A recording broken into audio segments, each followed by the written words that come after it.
Ay, luwa pa.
Hallelujah, hallelujah, si Kristo ay muling nabuhay. Palakpakan po natin ang ating Panginoong buhay.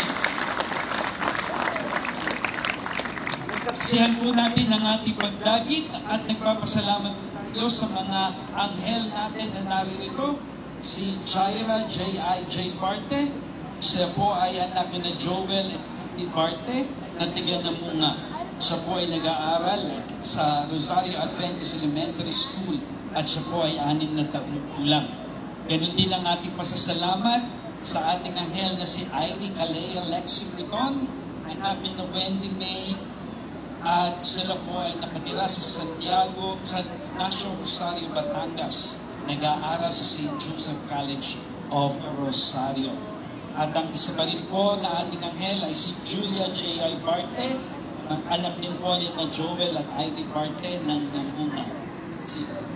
Siya po ay 8 taong gulang. Ang ating pong pasasalamat sa mga anghel na dumating para sa taong ito. Muli po natin palakpakan ang ating Panginoon at ang mahal na Birhen Maria sa kanilang pagsalubong sa bagong buhay ni Jesus Cristo.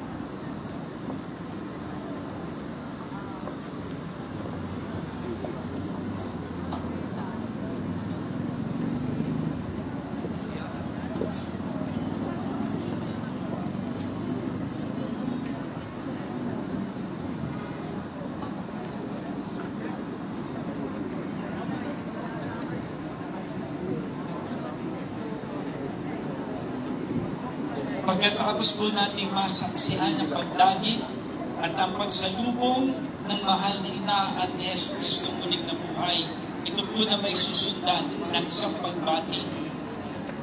Mangyari lamang po na tayo po ay pumalik sa loob ng luhit na puti upang sa ganon ay atin po masimulan ang ating gagawin pagbati.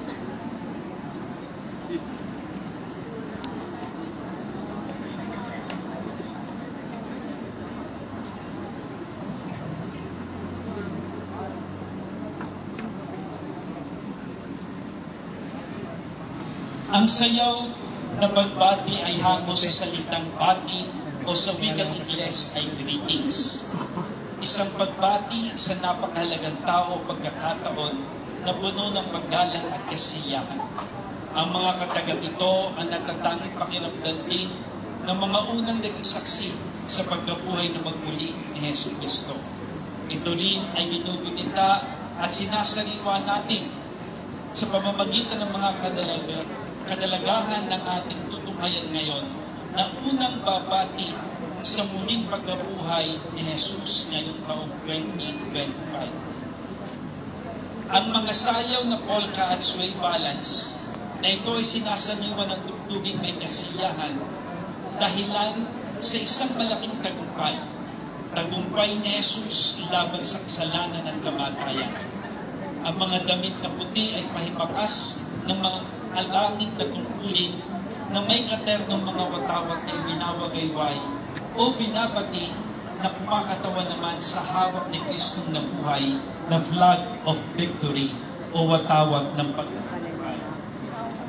Ang pagsayaw ng pagbati ay isang malaking karangalan at biyaya sa mga kadalagahan at sa kanilang pamilya na nagsakripisyo ng kanilang resources, naghasa ng kanilang mga talent at bubugol ng maraming oras sa pag-iensayo upang maibigay ang pinakamahusay na paraan ng kanilang pagbati sa kanilang Panginoong muling nabuhay.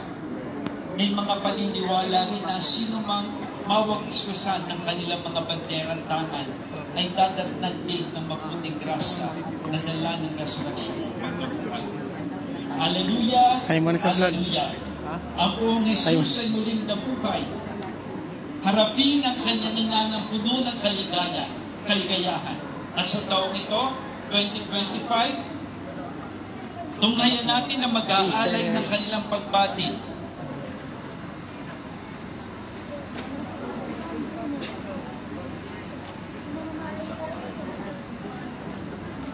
Dali na't lobat na ako. Ang ating pagbabati ay ang mga sumusunod.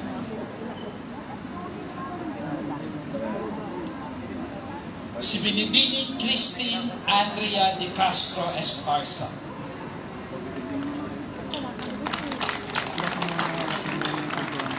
Si Christine Andrea o Andrea ay nag-iisang anak ni na Ginoong Danilo Esparza Jr. at Ginang Eva de Castro Esparza. Sila ay nanitirahan sa Barangay Pinig, Rosario, Batangas. Sa kasalukuyan, ang Binibini ay nasa ika-4 na taon ng kanyang pag-aaral sa kurso DS Accounting Information System na kanyang minukuha sa De La Salle, Lipa. Siya ay nangangarap na maging isang matagumpay na abogado sa inakap. Kabilang sa kanyang mga pinagkakabalahan ay modeling, reading, at iba pang mga bagay. Ang ating babati kay Kristong nabuhay, palakpakan po natin, Binibining Christine Andrea de Castro Esparza.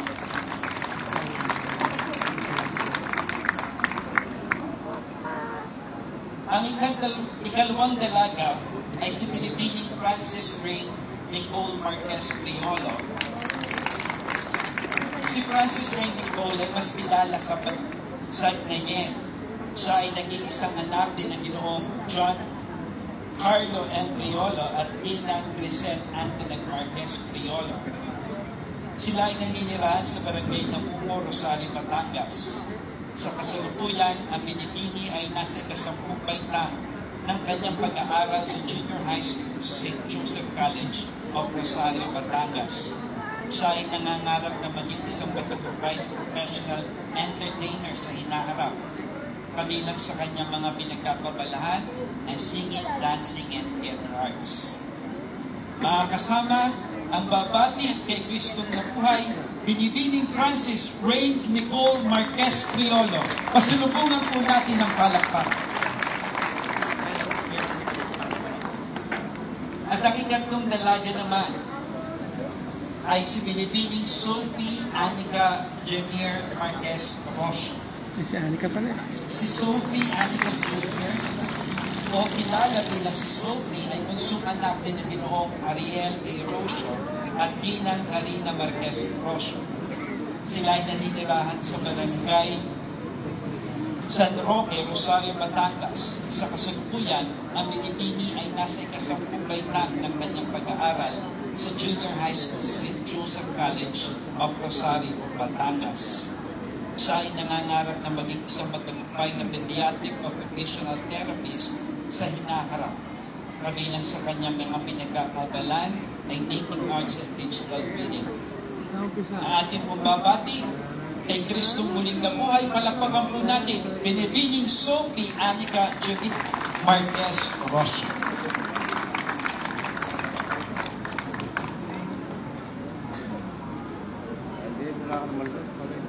Hinihiling po natin na samahan sila ng kanilang magulang upang ihatid ang mga watawat ng utang.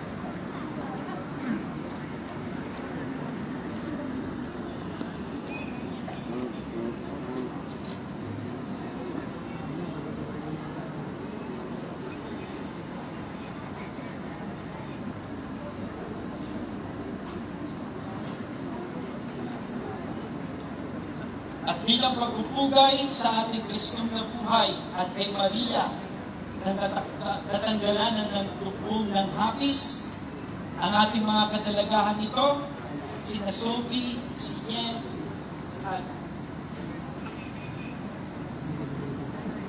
si Andrea ay mag-aalay ng kanilang bulaklak sa ating Panginoong muling nabuhay at sa mahal na Panginoon.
Atin pong hinihiling na sina Manuel Camilo Esparza at Dina Eva de Castro Esparza, kasama din si Panginoon Carlo, Giancarlo Embriolo at Dina Vicente Angela Marquez Priolo at sina Ginoong Ariel Rocha at Dina Felina Marquez Rocha ay hatid ang watawat ng tagumpay sa kanyang mga anak upang maganap ang tinatawag natin ang bati.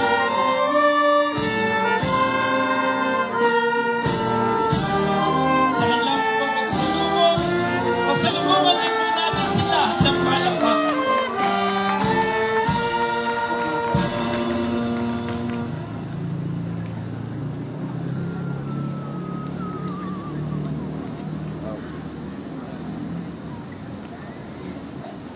Ngayon po, tunghayan natin ang pagbati 2025!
Mabuhay si Kristo ating Panginoon! Salubungin natin ang palakpakan na may parangal at papuri. Si Kristo muling nabuhay. Alleluia! Alleluia! Amen! Mas malakas na palakpakan para sa ating Panginoon. Maraming salamat sa ating mga pagti ngayong taong 25. Kina Binibining Christine Andrea de Castro Esparza, kay Binibining Francis Ray Nicole Marquez Priolo, at kay Binibining Sophie Anica Jamir Marquez Rosso at sa kanilang pamilya. Sa pangalan po ng ating parokya, ang Our Lady of the Holy Rosary at sa kanyang pura paroko, si Reverend Father Delbert Hardinaso OSJ, ang mga kasamang pari na sina Reverend Father Peter Sumido OSJ, Reverend Father Jeffrey Denglasan OSJ, at Reverend Father Omi Insha OSJ, ang pasasalamat po sa bawat isa, lalo higit sa mga kadalagahang ito na nagsakripisyo ng kanilang oras upang pasulubungan ng isang napakaligayang pagbati ang Kristong muling nabuhay.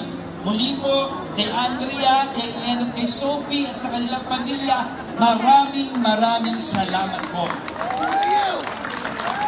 Salamat din po sa ating mga kasama. Dito po ang banda na sumaliw sa sayaw ng pagbati, mga musikero ni Santiago, ang banda 29